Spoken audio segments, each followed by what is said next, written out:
I was crying. There was nothing I could do to stop it. I tried to contact Eva, but she wasn't answering her phone. So I walked along the lakeside and watched the water slop against the concrete shore of Lake Lucerne. Mount Pilatus towered over us in the distance, collecting the only clouds in the clear sky around its summit. Sailboats bobbed out in the open water, their mainsails reaching up from the boom.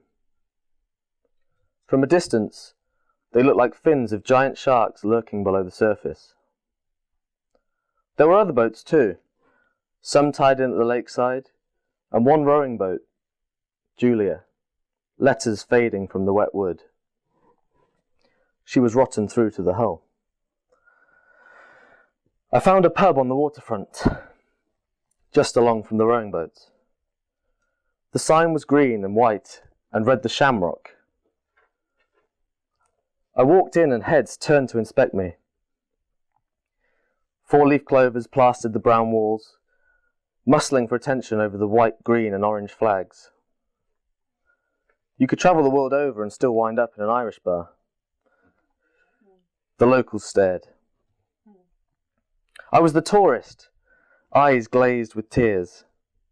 They were all sitting on stools around the bar, ladies swirling wine in bowl-sized glasses, men with pints of Guinness. A fat man pulled an empty stool out for me.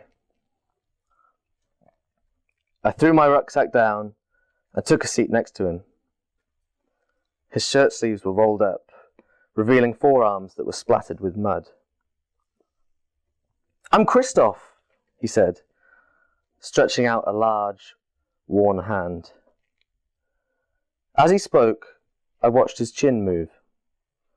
It was dotted with prickly hairs, like a raspberry.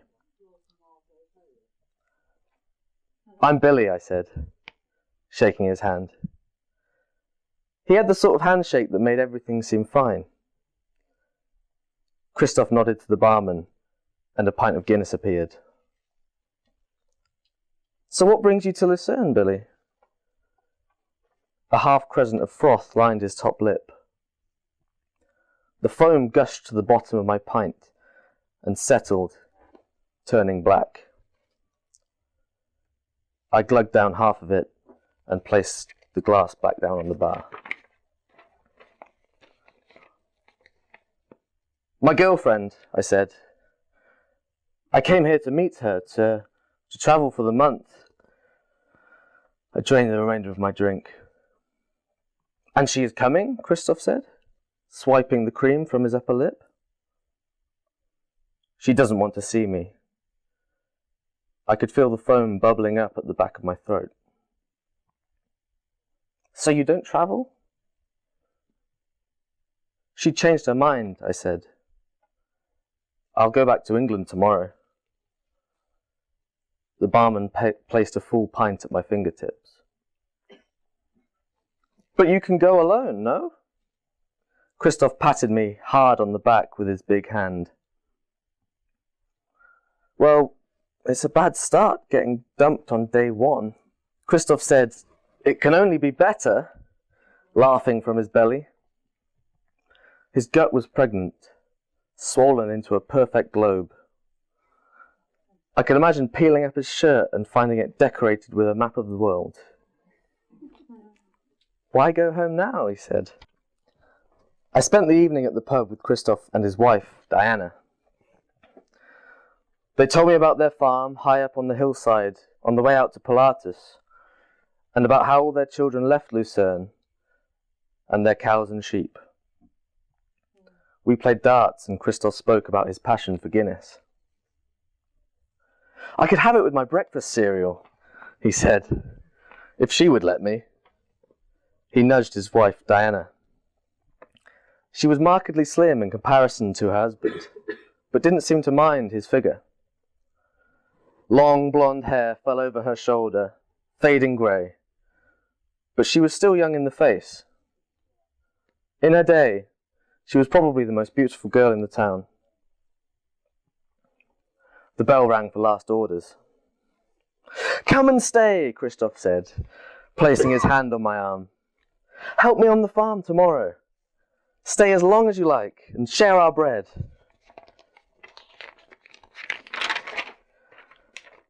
Well, I would, I said. But I've booked a night at a hotel. I hadn't booked a night at a hotel. Oh. Christoph's face dropped. Tomorrow? Diana said. Christoph cheered. Yes! I'll meet you here at 8:30. In the morning? I asked. Of course in the morning, Christoph said. I worried what they wanted me for. I left the Shamrock and walked out along the docks. Caught between the mountains and the city, I stopped. I don't know why I didn't go with Christoph that evening. Part of me was scared that he would persuade me to travel alone. I stood by the lakeside, looking at the view I'd shared with Eva the summer before. The moon was full, a silver medal suspended in the sky, beyond the reach of even Pilatus and Rigi. I looked out, head spinning and eyelids fleshy, heavy, wanting to close. The streetlights cast long flames on the surface water, and the white gable houses lit up the waterside like a furnace. The rowing boat, Julia, was still tied up to a horn cleat. It could have been there for years, untouched. Parts of the rib had cracked away, and the rust had grown thick over the rowlocks. Chucking my bag in first, I made camp for the night on the bottom boards.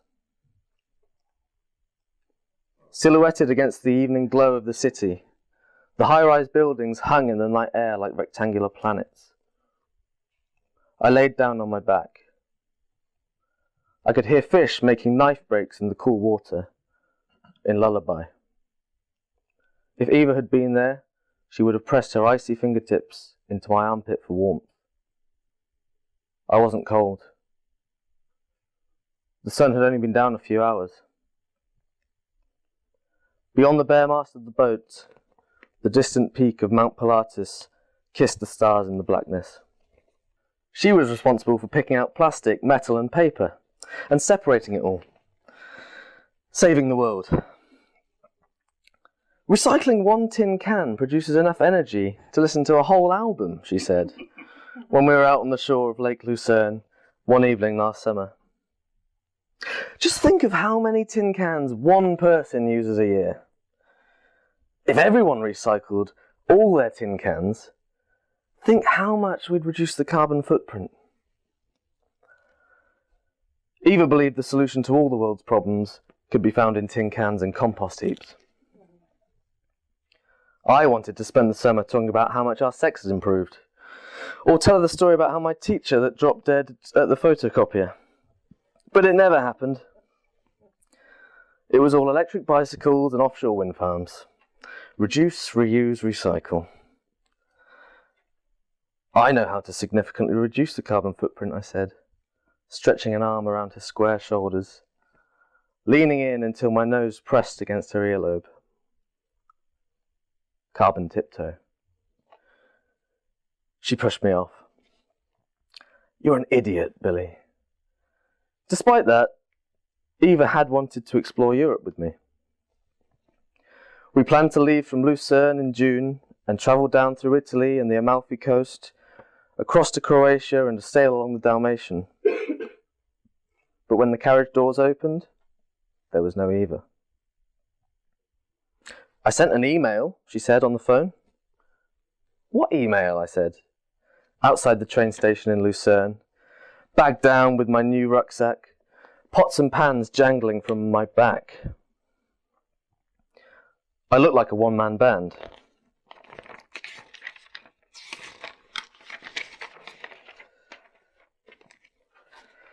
It's been 10 months, Billy.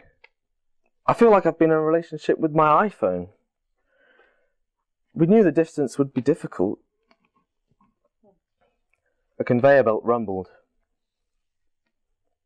I could picture her still leafing through the rubbish as she jammed the phone between her ear and shoulder.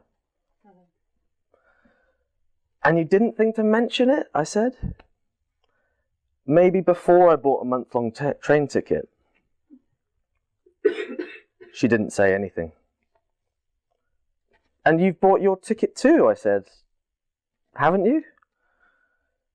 Billy, she said. I wondered where her voice came from. I imagined it travelling across the mountains and lakes, skipping across the telephone wires for miles and miles. Her tongue was a skipping stone, shooting across the lakes. Her inflections were electrical. I didn't buy a ticket, Billy. It says it all in the email. With the phone pressed against my ear, I could hear the sound of tin cans crumpling beneath the weight of an industrial crusher. I'm sorry, she continued, shouting over the machinery.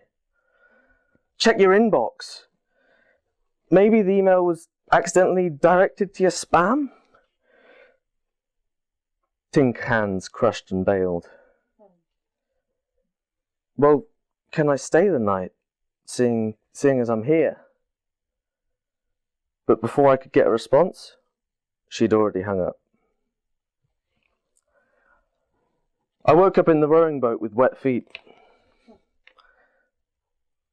I didn't realise there was a long, thin crack in one of the bottom boards, allowing water to dribble into the hull. I got out and sat down at the waterside, watching the sun climb to the summit of Rigi. The outline of the mountains glowed like gold veins pumping through the skyline. Christoph came early. I was thankful. I needed a meal and a shower. He drove us up to his farm, half an hour south from the city, at the foot of Mount Pilatus. The car rumbled through the hillside, through corridors of Swiss pines that lined the roadside in regiment, like soldiers. You look tired, Billy, Christoph said. Did you party all night? Hotel wasn't much good, I said. Damp. Well, you can sleep for an hour. But my cow, she will give birth this afternoon. You have to be there. I'd never seen anything give birth before. We arrived after half an hour. Their house, a chalet with a gabled roof and wide eaves, looked out over the lake. After I'd walked in and dumped my bag, Christoph ran out to check on the heifer. Diana showed me to their spare bedroom. She was wearing a cream jumper with chocolate icing smeared on her breast. As I showered, I could smell cakes baking. When I went back into the bedroom, Diana was cranking the Venetian blinds shut, locking out all light. I laid down on the bed and fell asleep within minutes. An hour later, I woke up with Christoph shaking me. It's time, he said. She's almost ready. I had no idea what he was going on about. Come on, you can't miss it. He handed me a small plate with a thick slice of double-layered chocolate cake and a glass of milk. I'll be in the barn. I stuffed the cake into my mouth, swilling the chocolate pieces around with the creamy milk. I walked through a corridor lined with old family photos. Christoph hadn't always been so fat. One picture showed him and Diana with their 2 boys out by the lake. Christoph's shoulders were twice as broad as his hips, his stomach flat, legs thick and brown and barbed with hair. He stood proud in swim briefs. Diana was covered up in a hat, sunglasses, skirt and blouse. I went out to the barn.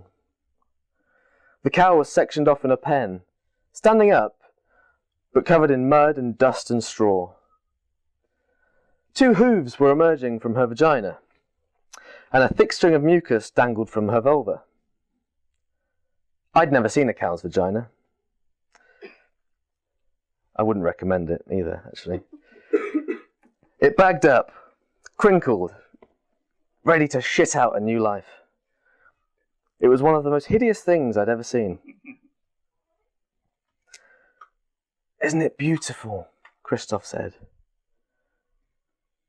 It was one of the most hideous things I've ever seen. You might have to help me ease her out, Christoph said, examining her backside. If she struggles, we pull the car from the hooves. Oh, I can't do that, I said. I didn't think I was scared of animals, but there's something so alien about livestock.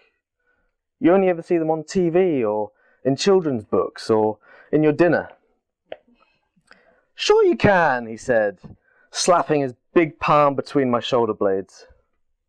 You can't be so negative, Billy. She'll know.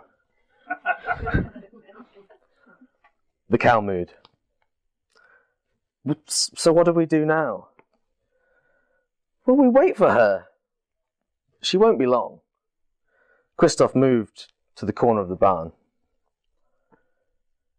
A few years ago, we had such a terrible time with the cows, he said.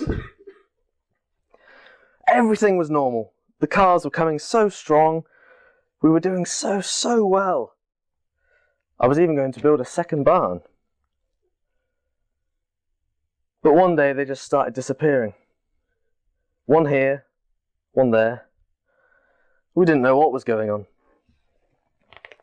I picked up some straw and ripped it into smaller pieces. I searched for hours. Diana too. We lost 10 cows in 1 week. We thought someone was stealing them. Well, who was it? I said. The cow shuffled her hind legs, grunting. It wasn't anyone, Christoph said. They were committing suicide. I laughed. The cow's ears flopped down over her head. There was something deliberate about her posture. Her front legs were slightly cocked, like the coy hands of a magazine model posing nude. I'm not joking, he continued. They were jumping off the cliff, just down from here. I didn't understand. I found them finally as I walked along the cliff's edge. I looked down and they were all piled up in the valley. They'd all jumped off at the same spot. Cows can't jump, I said. It must have been an accident. They must have just strayed too far. Once is an accident, he said. There were 12 cows down there. He looked troubled by the memory. But animals aren't capable of suicide, I said. I thought about how many cows I'd spotted grazing on the green plateaus in the Alps. Cows don't just fall off cliff edges. Not that many. It must have been something I'd done, Christoph said.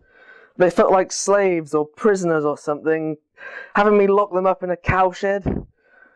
They hated me. They'd rather throw themselves off a cliff than be around me any longer. I'm sure that's not the case, I said. Cows can't hate. You don't know much about cows, Billy. I shrugged. So did you fence in the suicide spot? No. I mean, I thought about it long and hard, but if they want to die, they'll find a way.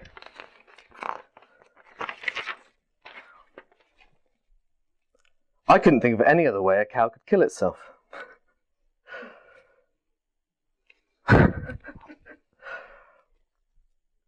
So I started sleeping out here with them and eating my dinner with them, just to show them I was a friend. One of them. What did Diana think? Well, she wasn't happy. I thought we might be divorced. She said I'd lost my mind and I was paranoid, obsessed. What happened? Christoph thumbed the golden calluses at the bottom of his fingers. They were worn, useful hands, spotted with patches of vitiligo. The white patches looked like marbling meat. they stopped jumping. And I still sleep out here once a week. That must be difficult, I said. Even in winter? Cracks of daylight shot through the wooden panels of the barn. It would have been hell in winter. Of course, he said. That's why I drink so much Guinness. I thought about how cold I'd been the previous night in midsummer. After several pints. He must have had to get through a whole keg. Do you know, I think it's time to get her out, Billy. Are you ready? Christoph rubbed his palms together. I felt queasy.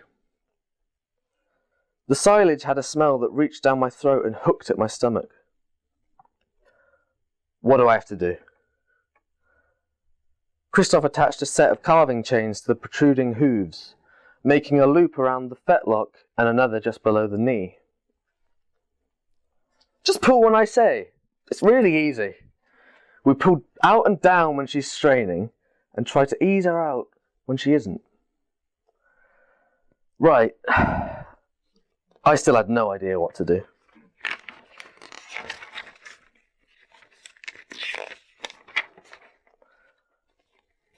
Christoph double-checked the chains and we took one each.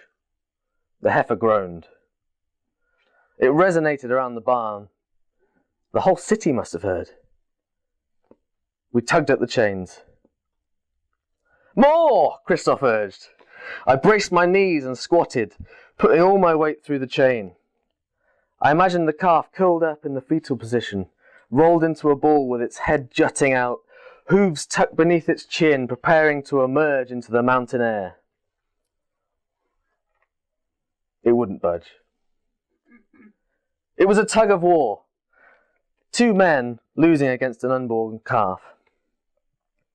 It's not moving, I said, chains cold and breaking the skin on my palms. Shut up and pull, he said, grunting as his top lip curled onto his gums. We pulled harder, straining every sinew. For the amount of force we were putting through the chains, I'd have expected the calf to catapult out and splat on the wall. Here she comes, Christoph said. The calf's head appeared. The head stretched the heifer's vagina to the point that it might split. The amniotic sac covered its face. It reminded me when my cat got a Tesco bag stuck over its head, and my mum grounded me for a week because she thought I'd tried to suffocate it. From there, it didn't take too much more to get her out. The chains jangled and fell slack as the calf slipped out from its mother and onto the floor. A rush of afterbirth spilled out, landing in a steaming pile. The calf's black skin was shiny, leathery, and covered in gunk. Christoph quickly punctured the sack and ripped it away. I dropped the chains, inspecting the blisters on my palms. The mother soon shuffled to her feet, licked the newborn, cleaning the fluid away with her pink tongue. Christoph hugged me. The calf strained, trying to stand. I watched it use all of its force, willing its legs to work, trying to prop itself and take its first feed. It was soon on its hind legs, but not quite strong enough to be completely freestanding. It was doubled over, resting its weight on its knees. You can name her if you like, Christoph said. Flies fizzed around the afterbirth. The calf wobbled over to its mother, nuzzling into her teat. She was on all fours, fully fledged, tottering around on her new legs. I remembered a fact Eva had told me once, about cows emitting enough methane to damage the ozone layer. I wasn't even sure if that was true, but without thinking any better of it, I said, "You can call her Eva."